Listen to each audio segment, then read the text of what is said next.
హల్ hi. చూడండి ఇక్కడ back yard ఒక ఇంటికి ఒక ఇల్లు కూడా మాదే, మా పాపదే. అక్కడ బ్యాక్ యార్డ్ సీన్ ఇది.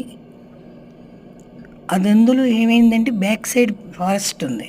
దాంతో చిన్న చిన్న యానిమల్స్ వస్తూ ఉండే అప్పుడప్పుడు. బట్ వైల్డ్ యానిమల్స్ కాదు, సాఫ్ట్ లేడీ చిన్న చిన్న యానిమల్స్ అన్నీ వస్తుంటాయి. కానీ లోపల కూడా మేము వెళ్ళాము, అది తీయలేకపోయాను. చాలా ఎక్సలెంట్గా ఉంది. ఇది ఏంటంటే చిన్న సీనరీ, బట్ అవ్వంతెన, ఆ కాలువ, నది, చిన్న కాలువ, ఇవన్నీ కూడా చిన్న సీనరీస్. ఇలాంటివే చాలా హ్యాపీగా ఉంటుంది సార్ మనసుకి. అందుకే ఇది పోస్ట్ చేస్తున్నాను మీ అందరికీ. Thank you.